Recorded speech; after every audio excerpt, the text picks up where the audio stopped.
A foolish consistency is the hobgoblin of little minds, adored by little statesmen and philosophers and divines. If a man does not keep pace with his companions, perhaps it is because he hears a different drummer. A different drummer. And now, coming to you from dead center on your dial, welcome to Risk Parity Radio, where we explore alternatives in asset allocations for the do-it-yourself investor. Broadcasting to you now from the comfort of his easy chair, here is your host, Frank Vasquez. Thank you, Mary, and welcome to Risk Parity Radio. If you have just stumbled in here, you will find that this podcast is kind of like a dive bar of personal finance and do-it-yourself investing. Expect the unexpected. It's a relatively small place. It's just me and Mary in here. And we only have a few mismatched bar stools and some easy chairs.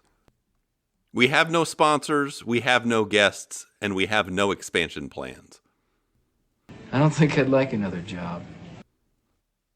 There are basically two kinds of people that like to hang out in this little dive bar. You see, in this world, there's two kinds of people, my friend. The smaller group are those who actually think the host is funny regardless of the content of the podcast. Funny how? How am I funny? These include friends and family, and a number of people named Abby. Abby someone. Abby who? Abby normal. Abby normal. The larger group includes a number of highly successful do-it-yourself investors, many of whom have accumulated multi-million-dollar portfolios over a period of years. The best, Jerry. The best. And they are here to share information and to gather information to help them continue managing their portfolios as they go forward, particularly as they get to their distribution or decumulation phases of their financial life. What we do is if we need that extra push over the cliff, you know what we do? Put it up to 11. 11, exactly. But whomever you are welcome here. I have a feeling we're not in Kansas anymore. But now onward, episode 465. Today on Risk Parity Radio, we're just going to do what we do best here, which is answer your emails. What would you say you do here? Well, look, I already told you. I have people skills. I am good at dealing with people. Can't you understand that? What goes wrong with you people? And so without further ado... Here I go once again with the email. And... First off, we have an email from Arun.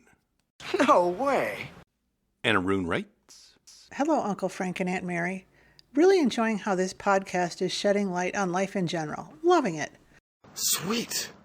I have 3 questions today, 2 about investing and 1 about life in general. My questions. 1. I started a modified golden ratio portfolio about 3 years ago. Never did rebalancing as I was contributing every month. This past year or so, life has happened and expenses have increased. I have not been able to contribute towards this portfolio. The question is, should I really have to rebalance? Gold is up by 2 to 3%. Bond is down by about 5%, and a few more which are up 1 to 2% are down from the allocated amount. Part of me says sell high, gold, and buy low, bonds. Never show any sign of weakness. Always go for the throat. Buy low, sell high. Fear, that's the other guy's problem. But the other part is worried about tax consequences. Is it all really worth it? This portfolio has about $90,000 in it and no immediate plans for it. When I started this portfolio, the plan was to save for 5 years or so toward a down payment on a second house. As of today, it may not happen in 2 years. 2. The second question is around retirement accounts. My wife and I are in early 40s, late 30s. Our retirement account value is around $600,000 across all account types. It is all equity with 80 to 90% in total stock market or S&P 500, and the remaining in small cap value and small cap blend. We are currently reducing our contribution up to the employer match only. I'm thinking of diverting new contributions towards bonds and starting to build it within traditional 401k accounts as one option. Alternatively, I'm thinking of selling a portion of the highly appreciated stock funds and buy bond funds and have new contributions go 50-50 towards stocks and bonds. Does cost basis matter within retirement account during withdrawal? Thinking of retiring at age 55, but can extend working if need be. Is 100% stock portfolio an option during the withdrawal phase? Our current annual expenses are $130,000, so we are targeting $3.2 million for retirement.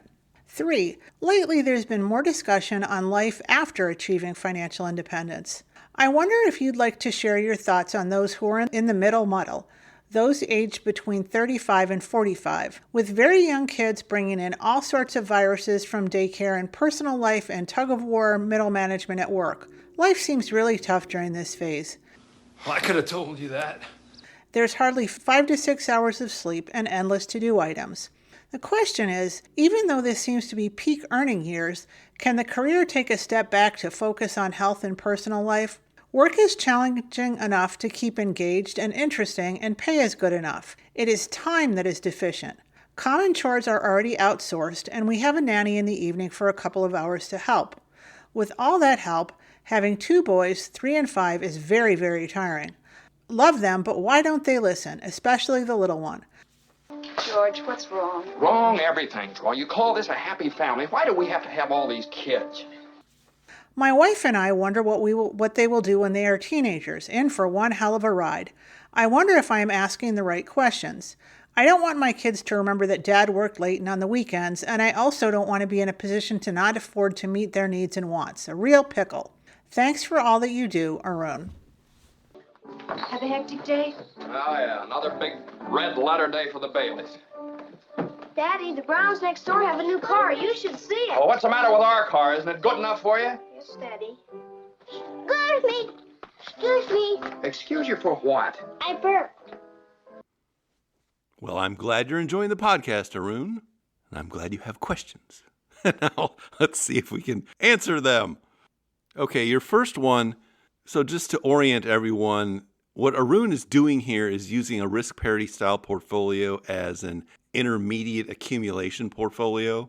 And this is good for some kind of purchase that it's probably 3 to 5 years. You're not sure when it's going to be, but you don't want to leave things in cash. You want some growth out of it, but you don't want it to crash like the stock market might and stay down for a decade. So risk parity style portfolios tend to have maximum drawdowns of only 3 to 4 years. And so they make good kind of intermediate accumulation portfolios. And what he's been doing here is saving towards the down payment of a house, a second house. And that's a very good use for a portfolio like this. We have the tools, we have the talent. So typically, if you are using a portfolio like this for this kind of intermediate accumulation, you don't rebalance it. All you do is you take your new contributions and buy whatever's on the low side, and then take whatever dividends or income are thrown off and also buy what's on the low side and do a partial rebalancing like that. And it is to basically avoid taxes. Now, you wrote this in August, and gold has gone up another 10 or 15% since then, so I'm not sure how much of it is accumulated in your portfolio now. I suppose at a certain point, if it gets so far out of whack, like, 5 or 10% over what it's supposed to be, that you might consider doing some rebalancing, but I don't think it's typically necessary, and I think you do need to be mindful of the taxes that might be involved in it, but also when are you going to be using the money anyway is another consideration. Really, what's different about a portfolio like this is you're not taking regular withdrawals out of it. And in fact, mostly you're putting money into it, so it's not going to have the same kind of volatility that a drawdown portfolio would have, and not need the kind of rebalancing that a drawdown portfolio would have. So you can do it if it's convenient, but if it's not convenient, then you don't need to do it. That's where I stand on that. Forget about it. All right, your second question about building out a bond allocation. My first reaction is I don't think it's necessary for you to do that at this point in time, because you're in your early 40s and late 30s and not planning on retiring until you're 55 or maybe even a little later. So you don't really need bonds right now. Necessary? Is it necessary for me to drink my own urine? Probably not. No, but I do it anyway because it's sterile and I like the taste. If you do want to have bonds just because you want to have them, you want to sleep better at night and have a lower risk portfolio, yeah, you would put them into your traditional 401k or retirement accounts for two reasons: that you don't want to pay taxes on the ordinary income that's being thrown off, and then also considering where things would grow or not grow. You'd rather have more growth outside of those accounts and in Roths or even taxable accounts than you would in the traditional retirement account, because eventually you're going to have to pay ordinary income taxes on that. So the bonds go in there. And no, cost basis does not matter at all within a retirement account because there are no capital gains taxes at all. So you don't need to think about cost basis in a retirement account. And then finally, you asked, is 100% stock portfolio an option during the withdrawal phase? Well, it depends on your level of withdrawals. If you have a 100% stock portfolio in your withdrawal phase, what it implies is that your goal is to die with the most money possible, and therefore you are underspending your portfolio because that's what you need to do if you're going to take on that kind of risk. So if you're Warren Buffett, yeah, go right ahead. Or if you're spending under 3% of your portfolio and just want the rest of it to grow until death, then that is the strategy that you would want to adopt, having as close to a 100% stock portfolio or that Warren Buffett 90-10 portfolio, something like that. But if you do want to spend more money, then you need a more diversified portfolio, because that's how you get higher safe withdrawal rates. That is the straight stuff, oh Funkmaster. Another option people sometimes use is they have a retirement portfolio, a diversified retirement portfolio that's covering their expenses, and then they have some other money that is just to be left to heirs or something like that, and it's like at 100% stocks, and it's off on a Roth account somewhere. That's also another possibility if you're splitting out different pots of money for different purposes like that. And your last question, what's it like to be in the middle of life with small children running around and too much to do? You can't handle the dogs and cats living together. Okay, you first need to have kind of the right attitude here, because what you really need to recognize is this situation's not going to go on forever. Your children are not going to be 3 and 5 forever. Your job situation isn't going to be the same forever. And if you know that, then you can do what is called embrace the suck, which is just knowing that this is going to be a hard time. You're going to get through it. You push on through it, and you think of it in that way, that it's like an ordeal you're going through and you're going to survive. It's going to suck. It's not going to be fun. Do something that sucks every single day of your life. That's how you grow. Embrace the suck. But you are correct that the real focus needs to be on how you're using your time, and your observation that time is deficient is correct. And so that applies both to your work life and your home life. If there are things you can get out of doing at work that just take up a lot of time, that is one good way to approach that. Or stuff you think is not really going to serve you. At a certain point in my legal career, I decided I was not going to seek the brass ring and become involved in a lot of organizations or conventions or writing of articles or trying to get awards or any of that sort of stuff. And that saved a lot of time. You might think of what is your goal in terms of your work life. And so what are the things that you don't need to be doing anymore because you're not seeking a particular kind of goal? This is going to vary so much from job to job. There's no one advice I could give you that would make sense generally. With the kids, I promise you they do get more interesting as they get older. Hi, friends. It's me, Bree. Today, let's sing a unicorn song together. Mary and I always like to say that we're not really baby people, that we loved our children as babies, but we were glad when they were done being babies, and we were glad when they were done being toddlers, because they became a lot more interesting as they got into school and started participating in activities that we could participate in with them. So what you do with them right now at ages 3 and 5 probably isn't going to matter a whole lot in the grand scheme of things, just as long as you're spending some time with them and having some good experiences, maybe camping in the backyard or things like that. That's what small children remember. Silly little trips or activities like going to a pumpkin patch, stuff like that. Now, as they went on and got involved in more activities, you sort of needed to pick your spot as to what activities you could be involved with them. So Mary is the athlete and coach in our family, and so she was heavily involved in all of their sports teams, whether being some kind of administrator or organizer or team mom or being the coach herself. Meanwhile, I became the photographer and videographer for a lot of these teams because I'm more of the cheerleader than the coach. You want to kick it? Let's do it. Okay. Spartan checkup! Take a chance, drop your pants, pee in the cup. Dr. Spartan's in the house and he will fix you up. Break it down now. Spartan fever. Taking off. Fever's rising. Time to cough. And I also was heavily involved in Boy Scouts with our two younger ones and went to a lot of Boy Scout camps in the summertime, along with a lot of other activities. Do the chickens have large talons? Do they have what? Large talons. I don't understand the words you just said. Okay, you meet me back here about noon and we'll have a little lunch waiting for you. But I do have to say, I was gone most of the time when my kids were your kids' ages, and I really didn't have the capability of organizing my work that well until they were a little bit older in order to participate in more of their activities. But you'll figure it out. One thing you might consider is just going away, just you and one of the children, particularly at this point, the 5-year-old, for some long weekend somewhere, some little adventure together. You have 2 kids and 2 parents, so you can do a kind of a divide and conquer strategy, at least for now. Anyway, I think as long as you're mindful of all of these choices, if you will, and trade-offs, you'll do a good job. It's the people that get sucked up into one side of things are the ones that tend to miss out on their children's lives and things like that. Anyway, take a deep breath. Embrace the suck, as it were.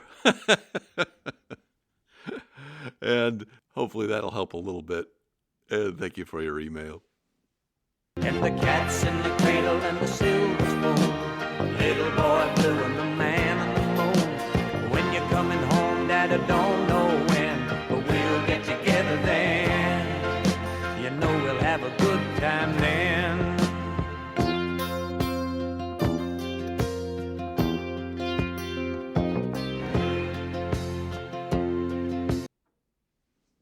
Second off.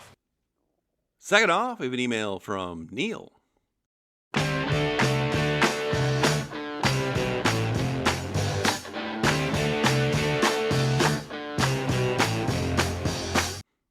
And Neil writes, Hi, Frank. I just wanted to say I heard an episode of your podcast recently that someone recommended on Reddit, 436, Running Out of Money, and I really enjoyed it as an anxious person. I need your calm, rational approach in my life. Thanks, Neil. I've been to Hollywood, I've been to Redwood, I crossed the ocean for a heart of gold. I've been in my mind, it's such a fine line that keeps me searching for a heart of gold. And I'm getting old. Well, you know, Neil, I haven't been always described as having a calm or rational approach to life. You are talking about the nonsensical ravings of a lunatic mind. But I am glad you're enjoying the podcast. Episode 436 has become a really popular one, as has episode 441, because those deal more with the big picture of money and life and things like that. Everything that has transpired has done so according to my design. I do have a little treat for you in that I have been fiddling around with Google Notebook LM, which now will create little videos out of anything you put into it. And I did create a little video out of episode 436 that's about 7 minutes long. And I also did one out of the transcript for 441, which is about the same length. I'll link to those in the show notes so you can check them out. But I think a lot of people have liked them. I thought they turned out pretty well, particularly since they required about 5 minutes of effort. I just stare at my desk, but it looks like I'm working. I do that for probably another hour after lunch, too. I'd say in a given week, I probably only do about 15 minutes of real, actual work. And that's value add. Well, you haven't got the knack of being idly rich. You see, you should do like me. Just snooze and dream, dream and snooze. The pleasures are unlimited. So I'm glad you're enjoying the podcast. Hope you like these little videos. And thank you for your email.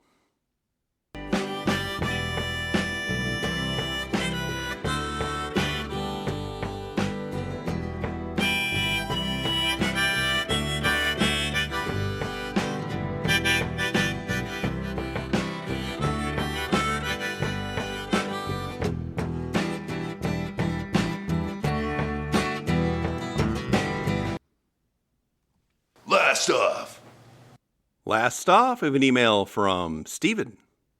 Hey, Steve! And Stephen writes, Hello, Frank.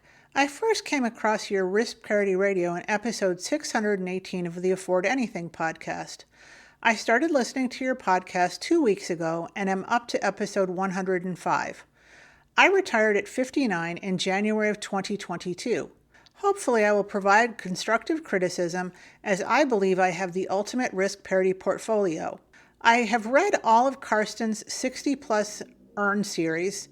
Having been a Morningstar subscriber for 25 years, I listen to all of their Longview podcasts, so I am up to date on Bill Bengen, Paul Merriman, etc. I also listen to Two Sides of Fi. I have just finished reading the All-Weather Retirement Portfolio by Randy L. Thurman.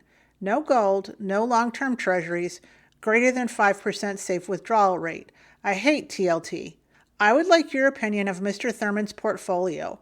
All of my stock and bond funds are actively managed. I will share in upcoming emails. Thank you, Stephen. I'll get you, Steve, if it's the last thing I do! All right, Stephen, I appreciate your enthusiasm for this topic, but you do need to stop being so cryptic here. If you want me to analyze something, at least you could tell me what it is. That would be nice. As in, these are the allocations either to asset classes or to particular funds. And then we could talk about that in detail, and I could give you an opinion of what you're actually talking about as opposed to what I'm guessing you might be talking about. You know, I had an idea like that once, a long time ago. Really? What was it, Tom? Well, all right. It was a jump to conclusions mat. You see, it would be this mat that you would put on the floor and would have different conclusions written on it that you could jump to. That is the worst idea I've ever heard in my life, Tom. Yes, it's horrible, this idea. And if you have the ultimate risk parity portfolio, as you say, I'm sure my listeners would like to see that and check it out for themselves. Now, you did ask me about my opinion of Mr. Thurman's portfolio. That's an odd question because if you read that book, he's got like 50 portfolios in there. So which one are you talking about? The Inquisition. Let's begin the Inquisition. Look out, Sam. But let's take a look at what he's got there and see what we can learn by checking out a few things. So I went to Randy Thurman's website. He is an advisor, and his firm is called Retirement Investment Advisors. And the first thing you should always look at when you go to an advisor's website is not the website itself. What you want to look for are the disclosures that are filed with the SEC. And usually they will have them tucked into a corner in the fine print somewhere. And I found them in this circumstance. You can also go to the SEC and just look it up because that really tells you about what is this service or person about, because they have to disclose everything about their business that's meaningful in these SEC disclosures, at least the registered investment advisors. If they're not an RIA, you start needing to ask whether they are selling insurance or something. Am I right or am I right or am I right? Right. Anyway, I looked at his ADV. I'll link to it in the show notes. This is a typical kind of AUM advisor. And so he charges between 1.25%. That's for anybody with $1 million or less, and then a sliding scale. I think if you have $10 million, he's going to charge you about 0.8% per year. So for most people, they'd be paying about 1% for this. So if you have $5 million, you'd probably be paying between $40,000 and $50,000 a year for this guy to run your money for you. So, typical milkshake drinker. If you have a milkshake, and I have a straw, there it is. That's a straw, you see. Watching.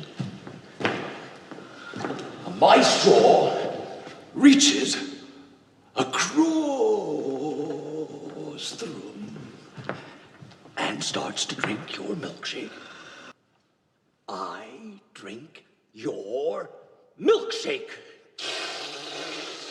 I drink it up. Now, he's written this book, but he's also got on his website essentially the layout or the process for what he does. And he calls this the 10 steps to build an all-weather retirement portfolio.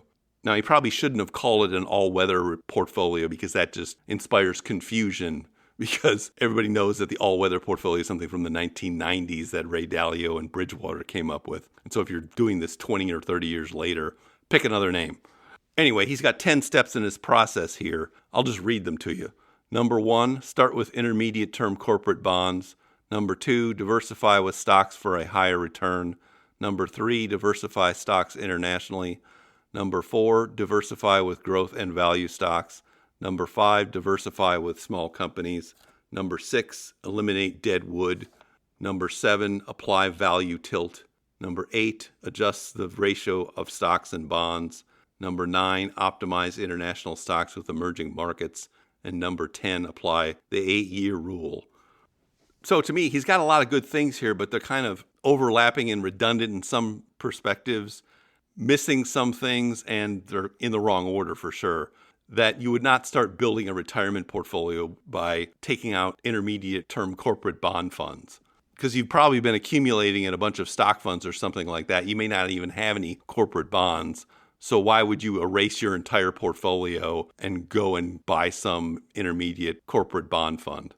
Even in retirement, your retirement portfolio is going to be mostly driven by its equity components. So you need to start with the equity component and not fixate on the bonds. You use the bonds as diversifiers. You do that later. You don't start with intermediate corporate bonds, because that just causes a screw up later, because they're not that well diversified from stocks. That's the problem with corporate bonds. So he should have done number 2 first, which is diversify with stocks for higher return. And what he talks about there is basically get out a 60-40 portfolio. Why you would put 40% in corporate bonds makes no sense. Okay, then he's got the next 3 are about diversifying the portfolio. He talks about diversifying internationally between growth and value and with small companies. I think he's got these slightly out of order as well, that for a good drawdown portfolio, the most important one is to diversify with growth and value stocks. And I heartily agree with that. If you only do that for your retirement portfolio, that will put you ahead of the game and will raise your safe withdrawal rate. After that, diversifying with small companies and diversifying stocks internationally are less important. And to the extent you do that, you do want to make sure that you are also maintaining the growth versus value split. So to the extent you're holding international stocks, you would want those split into growth and value, just like your domestic stocks. Now, number 6 I really like, which is eliminate dead wood. And what he identifies here is that small cap growth in particular is dead wood, and I agree with that. This is something that Paul Merriman also says, that particular combination, small cap growth, tends to have a very high volatility, and although it can have a high return, the risk versus reward is generally not worth it. So you're better off for a retirement portfolio to just excise small cap growth from your portfolio. So what that looks like in simple practice is to have a large cap growth fund and a small cap value fund. And then you can have other kinds of value funds or large cap blend if you like them. And international, you want to follow that same pattern. Next one, he says, apply value tilt. And I agree, you want at least half of your retirement portfolio to be tilted towards value. A 50-50 split between growth or large cap blend and value is a good marker to shoot at. Number 8, he's got to adjust the ratio of stocks and bonds. And here he's messing with a macro allocation and actually going from a 60-40 to a 70-30, at least the way he's written this. This is important, but again, you should do this earlier. You should set up your macro allocations earlier. That's the macro allocation principle. You should start with your stocks because your percentage of stocks is the most important part of the overall characteristics of your portfolio. Then think about the other assets you want to put in there, because you're probably putting them in there for diversification, not for any growth. That's why we're using bonds in a portfolio. We want to take the bonds that are the most diversified from the stocks, which are not corporate bonds, they're Treasury bonds. Hello? Hello, anybody home? Huh? Think, McFly, think! So you got that wrong. You just got that wrong. Wrong! You're holding things like corporate bonds and the stock market crashes like in 2008. You're going to lose money on both sides. That's not an improvement. That's not an improvement. Even something like TIPS crashed in 2008. You don't want that either. Do you think anybody wants a roundhouse kick to the face while I'm wearing these bad boys? Forget about it. So yes, adjust the ratio between stocks and bonds, but also use the right bonds to begin with and use alternatives because they can also improve the diversification. And that's what he's missing here. There's no consideration of anything that's not a stock or a bond. And that's a very myopic view of the world. Open up my eyes! My eyes! Ah! Ah! That's not how professional investors who run hedge funds and advise pension plans view the world, and that's not how you should either. And then he says optimize international stocks with emerging markets. You can take that or leave it. But if you want emerging markets, make sure you are also diversifying that into growth and value. That's probably not going to move the needle much in the great scheme of things. His last one, apply the 8-year rule. I'm not sure what the 8-year rule is, and he doesn't describe it. He says the 8-year rule only applies if the worst financial storm hits in the first 8 years after you retire. After that, you are on autopilot. It sounds like what he might be referring to is some kind of guardrail strategy, which would make sense. In reality, the period you're most worried about in the beginning of retirement is the first 10 years, 10 or 11 years. This also comes out of Bill Bengen's research that when you're talking about safe withdrawal rates, it is really that first whole decade, not the first 3 years or 5 years, but a whole decade that you're really worried about in terms of safe withdrawal rates. And then he says, together with retirement investment advisors, we can also explore the best way to buy funds to make up each of the asset classes in your portfolio, and then focus on maintaining it so it continues to perform as it should throughout your retirement years. All right, that's all fine and good, but it's not worth a whole lot of money. Just telling somebody which funds fit in these categories. Certainly wouldn't want to be paying somebody $40,000 a year for that kind of advice. So I hope there's more to it. Watch out for that first step. It's a doozy. So I went ahead and constructed a portfolio according to these guidelines to test against other portfolios. And we'll talk about that in a minute, but this portfolio is 10% U.S. large cap growth, 20% U.S. large cap value, 15% U.S. small cap value, 15% international developed ex-U.S. market, 10% emerging markets, and 30% corporate bonds. And so that conforms with all of the process categories that he laid out in his 10 steps. Now, I also went and looked up Thurman portfolios online just to see what else was there. And if you go to Portfolios Lab, that is a site that lists dozens of portfolios and provides some analysis of them. And so the Thurman portfolio on Portfolios Lab is 12% U.S. large cap growth, 23% U.S. large cap value, 14% U.S. small cap value, 15% international developed ex-U.S. market, 6% emerging markets, 10% global bonds, 17% U.S. bond market, total U.S. bond market, and 3% high-yield corporate bonds. And I imagine that's taken from Thurman's book or somewhere else. But I'm sure you'll correct me if you think it's something else, but you should have provided that information up front. And it was disingenuous of you not to do that. So let's talk about my opinion now. And the way I form my opinions is by actually taking things and running analysis of them, back tests and other things. So we plopped those two portfolios in Portfolio Visualizer along with a golden ratio portfolio, and I used REITs instead of managed futures in this one because Portfolio Visualizer does not have managed futures, and ran these as a back test with taking out 5% annualized. And the back test runs since 2003 due to the limitations on the data, mostly from the emerging market stuff. And what you see here is that these portfolios are inferior to the golden ratio portfolio. Whoa. What's the answer? What's the answer? What's the answer? Mystery. Sacred geometry. Sacred geometry. Sacred geometry. The golden ratio. Secrets. The golden ratio. Briefly, they all started with $10,000 at the end of the run from 2003 until now. The golden ratio one had $35,000 in it. The Thurman one that I constructed has $31,000 in it. The Thurman one from Portfolios Labs has $28,500 in it. The annualized returns are 5.72% for the golden ratio, 5.11% for the Thurman I did, and 4.7% for the Thurman for Portfolios Labs. The standard deviation for golden ratio is lower than the other two, so it's less risky. The drawdowns for the Thurman ones are 41.45% and 40.75% in that time frame, whereas the drawdown for the golden ratio is only 24.23%. And that's a damning statistic. These Thurman portfolios are terrible. You don't want to lose 40% of your retirement portfolio in some drawdown. That's not a good retirement portfolio. Forget about it. If you're going to hold that, you might as well just hold a simple 60-40 or 3-fund thing, get the same results. So what you've got here at the end of the day is just kind of an average retirement portfolio with average results. When I ran it through the portfolio matrix analyzer at Portfolio Charts, it kind of came out in the middle of the pack.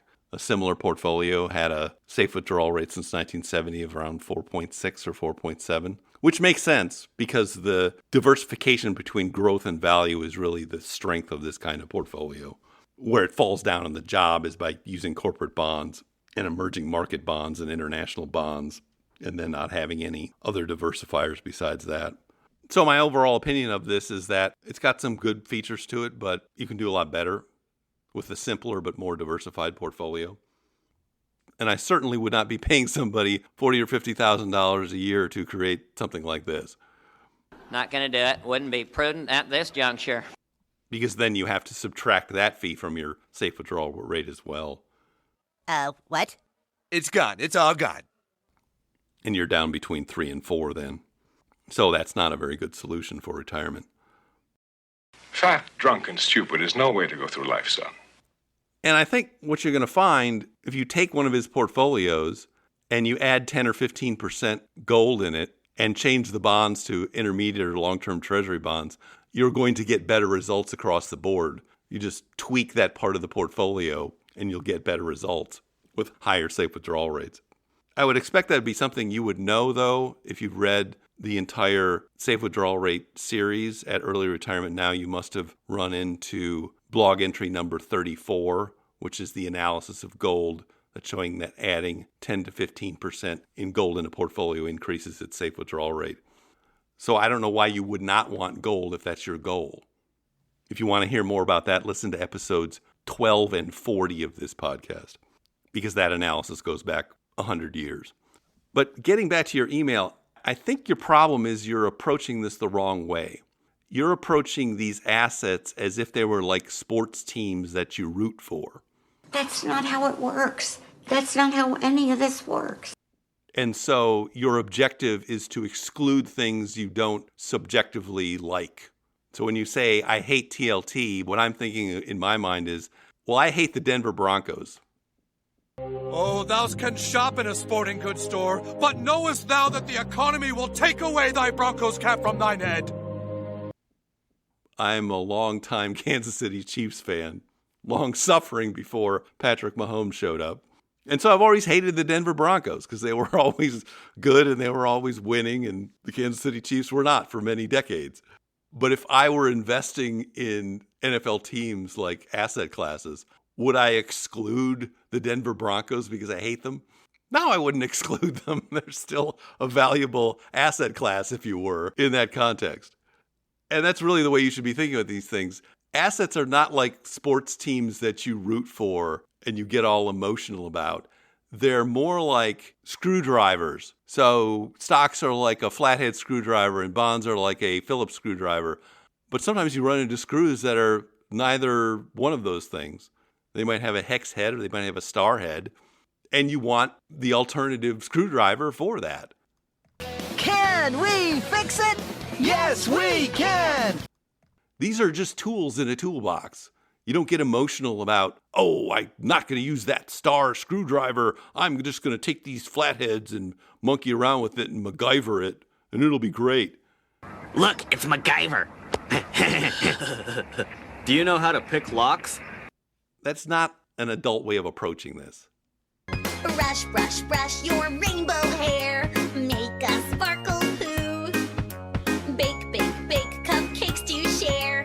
Make wishes come true. The other good analogy is like kitchen utensils. There are a lot of different kitchen utensils that serve different purposes, but we don't get emotional about them or hate them. We don't hate spatulas. Sometimes you need that spatula for the Aunt Jemima treatment. You know what the rest of your problem is? Tell me. You've never had anybody give you the Aunt Jemima treatment. No, I certainly haven't Yeah, had it's that. real simple. First you get up on the griddle. I'll get you up to cruising speed! We don't want you to stick on the bottom, my dear. Keep hopping. Keep hopping, honey. Keep. There you go. A little bit lumpy. A little bit lumpy. I'm not enjoying this. Now You're quit not. it. Maybe if you had a little more Aunt Jemima treatment, you'd see the value of spatulas, or TLT, or gold. Quit it. Maybe you need this. Oh, what are you going to do with that? This. And this. Who's your friend? Who's your buddy? I am, aren't I? You're crazy about me, aren't you? No. Anyway, we're happy to entertain whatever you'd like us to look at here. And my listeners are very curious, and they do want to know about a better mousetrap if somebody's found a better mousetrap. But you can't keep the mousetrap in a bag and not tell us what it is, while dancing around saying you don't like star-headed screwdrivers or spatulas or something. I'm your boogeyman. That's what I am. I'm here to do whatever I can. Because the purpose we have for portfolios here is to be able to spend the most money possible in retirement. It's not to join a club or create a portfolio that specifically excludes certain kinds of assets. You want to be a public nuisance? Sure, how much does the job pay? I've got a good mind to join a club and beat you over the head with it.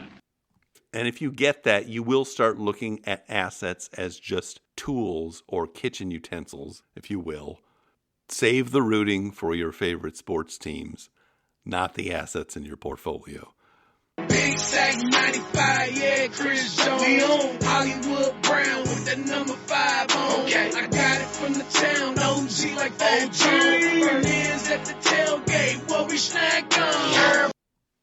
I look forward to your next email where I'm sure you will share with us exactly what you are holding and what job each asset or fund is doing in particular in your portfolio. You had only one job, a door handle that says pull. So it has a door handle, it says pull, but you have to push it. This has gotta be one of the most misleading things I've ever seen. This is frustrating. In the meantime, if you haven't done it already, you should really be checking out things at Portfolio Visualizer, Portfolio Charts, and now Testfolio. And if you're familiar with the Early Retirement Now site, download that toolbox, because you should be able to analyze your portfolio and other portfolios in all of those different kinds of calculators and get similar results as to whether portfolio A is better than portfolio B. And that's how you decide whether one portfolio is better than the other one. That's the analytical way to approach this, without just using narratives or crystal balls or anything like that. A crystal ball can help you. It can guide you. Hopefully that will set you down a path of exploration. And thank you for your email. Now witness the firepower of this fully armed and operational battle station. But now I see our signal is beginning to fade. Just a little programming note, there will not be a podcast this weekend. I am off to cavort with some childhood friends in Chicago. Why? What have children ever done for me? But assuming I return from that, we'll resume podcasting next week. I will update the website, however. In the meantime, if you have comments or questions for me, please send them to frank@riskpartyradio.com. That email is frank@riskparityraider.com. Or you can go to the website, www.riskparityraider.com, put your message into the contact form, and I'll get it that way. If you haven't had a chance to do it, please go to your favorite podcast provider and subscribe, give me some stars, a follow, a review. That would be great. Okay. Thank you once again for tuning in. This is Frank Vasquez with Risk Party Radio, signing off.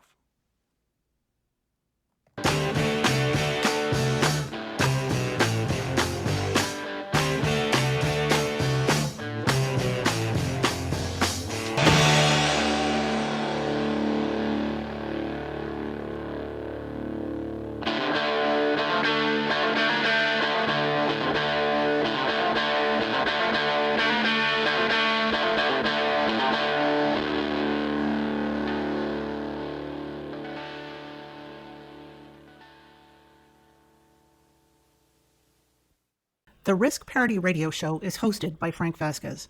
The content provided is for entertainment and informational purposes only and does not constitute financial, investment, tax, or legal advice.